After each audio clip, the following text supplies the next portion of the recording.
In working with clients, lots of times to establish a common vocabulary, you'll ask them to show you pictures of things they like and pictures of things they don't like.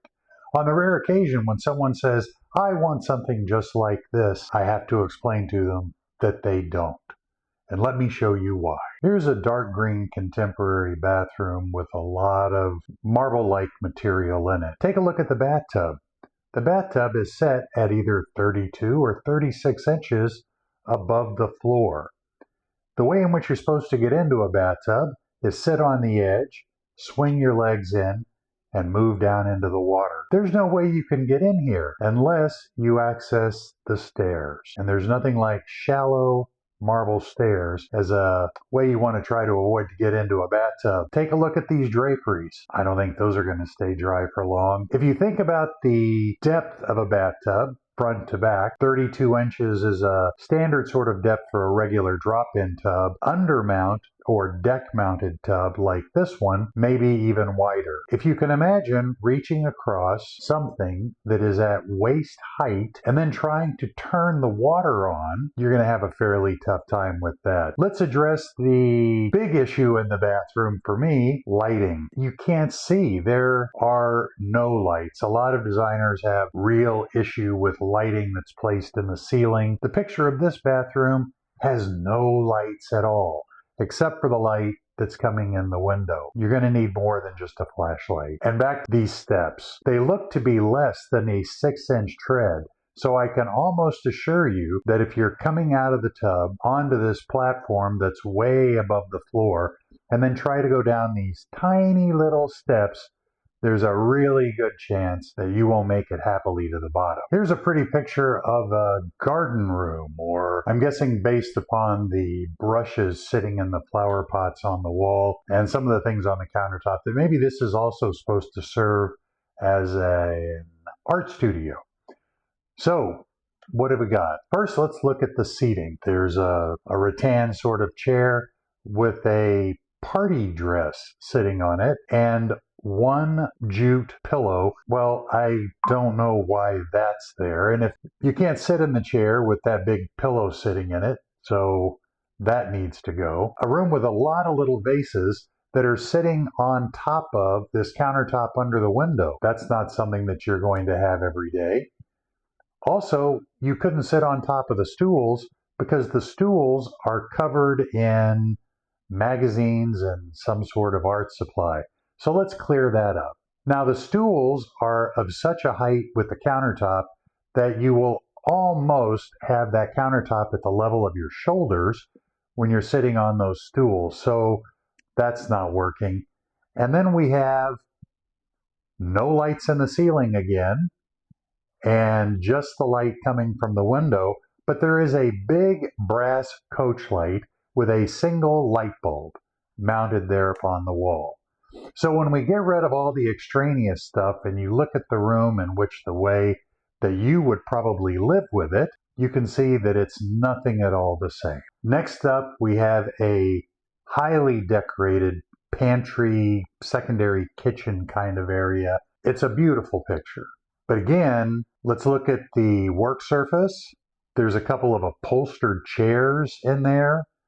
But the issue for me is the storage.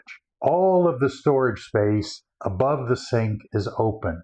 And because it's so high, you have to access it off of a rolling ladder. This sounds very romantic in a sense, but imagine you're trying to work at that island. You have that ladder just behind you. You're moving it from one side to the other. And an average individual cannot reach beyond the second shelf. So to get anything from the third or fourth shelves, you're going to have to use this ladder. The ladder's at an acute angle. It's pretty much straight up and down. So you need to use one hand to hold on to the ladder while you're going up. If you look at what's up on those upper shelves, you've got a covered glass cake plate. We have one that's very, very similar in our home, and I can tell you that the lid slides a good 3/4 of an inch to the left or the right when you pick it up. But now you're going to need to pick that up with one hand and come down that ladder. Directly adjacent to it is a two-tiered milk glass colored serving dish. Then we've got pitchers up above that and a whole lot of canisters up there with absolutely nothing in them. So if you can't reach it to store things in it, what's the point of having it? So when you look at this and you imagine this as being some sort of ideal, understand that it will not work for you. And unless you've got somebody that their full-time job is dusting, this is going to be a mess fairly quickly. Let's talk about the ladder. I've been on ladders of this type more than once, and I got to tell you, the results are sometimes pretty bad. So let's talk about something that is much more realistic. Let's talk about something that is attractive and reflects the personalities of the people that live there. We have a bookcase here. This is in a loft sort of game room. The table and the chairs for gaming aren't really appropriate because there's no place to sit a beverage. The game that's on there is a game that we actually have. It's a math game, and it's not terribly large. So I don't know how you would do a standard sort of board game like Monopoly or something like that on that little table without it sort of collapsing down in the middle a little bit because it has that raised edge. I've never successfully been able to lean a guitar up against a countertop like that without it being on a stand. So there's a lot of styling and stuff that doesn't necessarily make sense, but I want to concentrate on the bookcases. The bookcases in this instance are filled with things that do make sense. These are items that I can imagine someone actually collecting. We've got mushrooms, and more mushrooms. Then we have a really kind of beautiful glass peacock standing on a little stand. And you'll notice that it's not in the bookcase, but rather forward. And these folks considered the fact that if they were to have placed this on a shelf, that they would have had to have had a really big gap. So you've got one area that isn't going to match up. So then you're sort of forced to find something else that works well in it, unless it were to sit on the shelf completely alone, which is more of a gallery sort of presentation, as opposed to a collection of things, which is the way that these people are using the bookcases.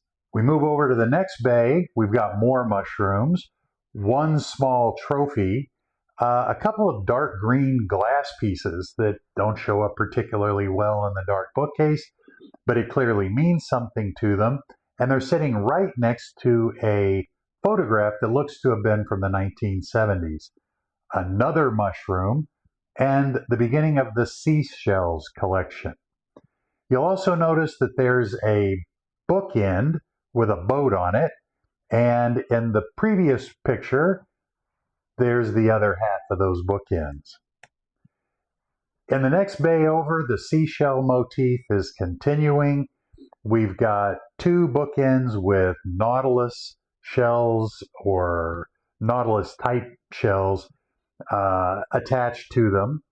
And then we have a cedar box.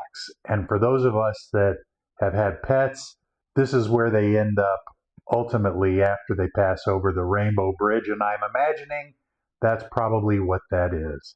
There's another mushroom, another seashell, sorted family photos, a brochure that looks to be from a Taylor Swift concert, and my second favorite thing in this bookcase are these owl seashell decorations. Somebody saw these, they fell in love with them, and they had to have them. This is what I think should comprise accessory items that people have, as opposed to purchasing things just because they look nice and they fit into a spot. So remember, good design should not be exclusionary. And if you're working with a designer that can help you to edit and refine and help you to figure out what works best for you, then you're going to have a successful collaboration.